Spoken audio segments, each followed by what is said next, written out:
Des requins et des hommes, c'est une association qui a été créée en 2011 par Armel pour développer des projets de recherche et de conservation sur les requins et les raies.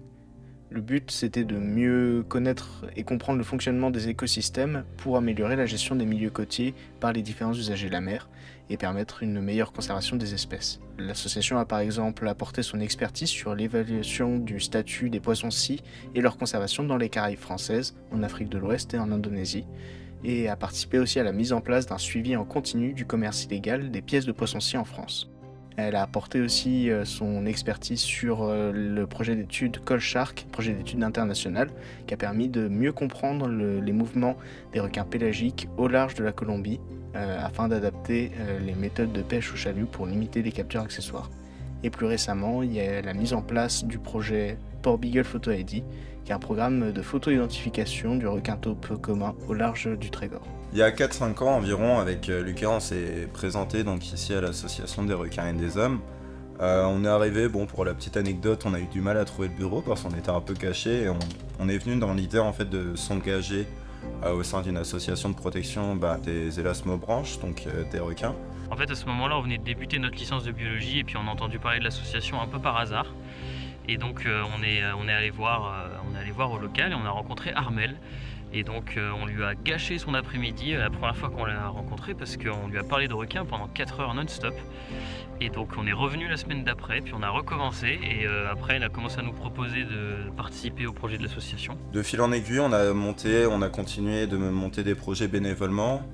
On est allé un peu sur le Thalassa, etc. Et du coup ça a soudé en fait l'équipe aussi. On a eu plein de projets très vite. Armel nous a donné une confiance très rapidement et donc on a pu s'investir de plus en plus au sein de l'association au cours de ces 4-5 dernières années. Du coup, moi j'ai rejoint l'association un an après Lucas et Paul à peu près, quand je suis arrivé en première année de licence. J'ai rencontré Paul par le plus grand des hasards sous un escalier dans un amphi et quand on s'est rendu compte tous les deux qu'on était tous les deux fans des requins, on est tombés dans les bras en mode « Ah mec, toi aussi t'es fan des requins !» Du coup je l'ai harcelé pendant des mois pour rejoindre l'asso. Et puis au fur et à mesure du temps, à force d'essayer de forcer pour m'investir dans des projets, on a fini par monter le projet Requin Taupe, le projet Parsifal et voilà, on en est là aujourd'hui. Aussi, quand Paul, Arthur et Lucas sont venus me voir en ayant trouvé des informations sur les voyages déjà réalisés par le voilier Parsifal et la folle idée d'en faire quelque chose de très engagé pour la recherche océanographique, j'étais un petit peu dubitative au début. Et puis au final, je me suis dit que ce bateau qui est resté tristement à rouiller dans un chantier depuis une dizaine d'années méritait également d'avoir une seconde vie et que ce projet pourrait être franchement fantastique à mener tous ensemble. Et donc Timon, on l'a rencontré avec Arthur lors d'un week-end naturaliste sur l'île de Ouessant. Et on a très vite sympathisé et en fait il s'est très vite intéressé au projet et il est rentré dans l'équipe directement à ce moment-là. En fait, eux travaillaient déjà sur Port Beagle et Parsifal, et notamment sur Port Beagle, ils évoquaient l'éventualité de faire un documentaire sur leur mission. Bon, il se trouve que nos visions de la nature ont bien matché, et puis voilà, je suis venu filmer.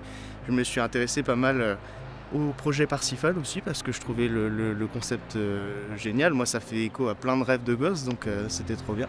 Puis de fil en aiguille, voilà, je me suis de plus en plus impliqué dans l'asso. Et puis aujourd'hui, j'y contribue à ma manière, non pas en tant que scientifique, mais du coup par le biais de la réalisation de documentaires, qui est ma manière de contribuer à la sauvegarde de l'environnement et à mettre en valeur les missions scientifiques qui sont, à mon goût, trop peu médiatisées. À travers ces expéditions, on souhaite aller à la rencontre des peuples de la mer, de la biodiversité locale, pour en apprendre plus sur notre lien avec ce monde qui est assez méconnu. Pour ça, il faut rejoindre en fait sous la surface ces animaux, continuer de développer des connaissances sur le monde marin, plonger avec les requins, continuer d'agir pour une meilleure cohabitation entre humains et requins. L'utilisation de méthodologies non invasives, c'est ce qu'on va préférer pour mener des projets qui se veulent éthiques et respectueux de la biodiversité marine. L'idée, c'est aussi de réaliser plusieurs documentaires sur nos missions, ainsi qu'une web-série pour que vous puissiez nous rejoindre dans cette aventure et pour montrer la réalité de la science, permettre de vous immerger avec nous dans ce voyage autour du monde. En partant à la rencontre des populations locales, On aimerait vous inviter aussi à découvrir leur culture, leur rapport à la mer et à ses habitants.